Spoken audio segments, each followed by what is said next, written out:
Jump! Come on, jump! They shouted. The camper, a teenage boy named Daniel, had climbed up to the top of the jumping off rock for his turn to splash into the river below. There at Coon Tree along the Davidson River up in North Carolina, it was the perfect spot to take a plunge and cool off from the unusually hot day in the mountains. Daniel had climbed up the rock more cautiously than the others had. It was only 8 or 10 feet up, but I guess he didn't like heights. And he really didn't like the look of the water below from where he stood.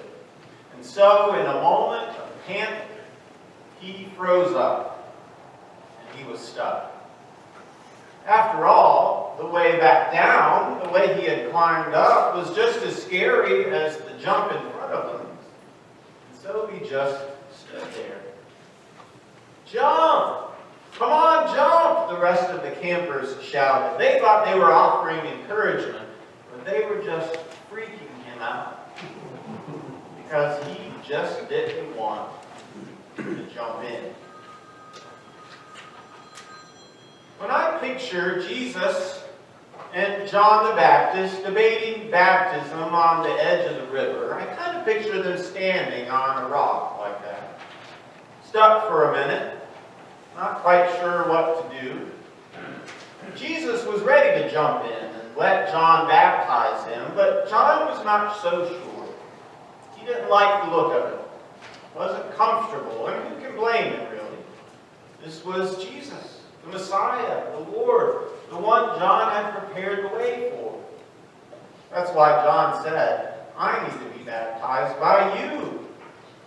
So why do you come to me? Now, when you and I hear about the baptism of Jesus, we think, what's going on here? Why did Jesus need to be baptized? What was in it for him? We're thinking like good, astute, theologically minded Christians when we ask that. Because we know that baptism, among other things, is about the forgiveness of sins, and we know that Jesus didn't have any sin, and so what was really going on? John the Baptist had been baptizing people with a baptism of repentance for the forgiveness of sin. But his hesitation about baptizing Jesus wasn't really about this theological point. It was much bigger than that, really. You see, John knew that Jesus was the one who was coming into the world, the one he had declared. And so it was time for John to diminish and for Jesus to increase. It was time for John to slip into the background and for Jesus to take center stage. John knew that he had done important work, but he said he wasn't worthy to untie the sandals of Jesus' feet. So why in the world would he be worthy to baptize him? And so John stands by the river and wonders, why have you come to me? Well, the truth is, Jesus came to be baptized by John to get something started. It's the first thing Jesus does, after all, when he comes onto the scenes in the gospel. Jesus is born, he grows up, and then he shows up by the river to be baptized. And from there, his whole ministry and everything he does gets going. The Spirit, the voice of the Father, the affirmation imparted on him at baptism, these are all gifts he receives that propel him into ministry. But there's something else that baptism signifies in Jesus too.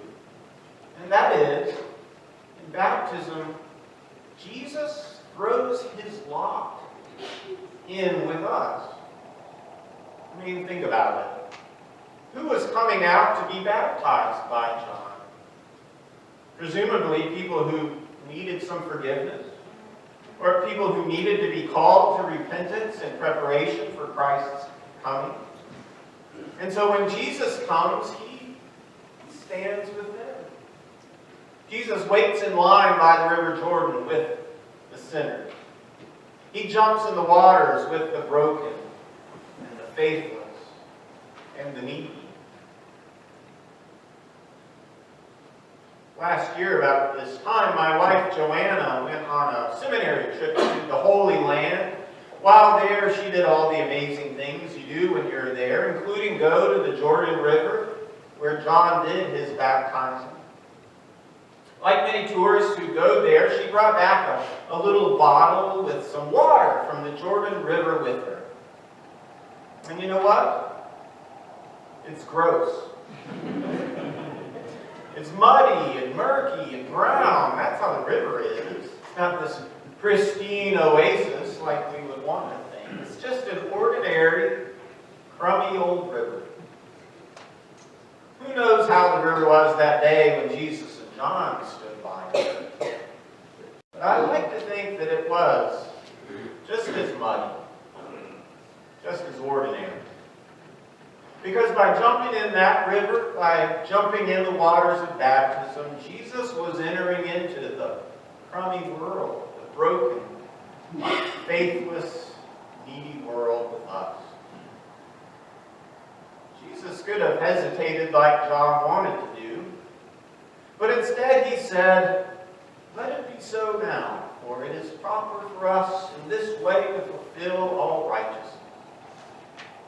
Which I think is just a fancy way of saying, I'm in this with you. This is how it begins. Jesus jumps in with us in baptism. He is baptized not because he needs to be cleansed from sin, but because we do. And in baptism, he wades in and begins this ministry. His mission to save.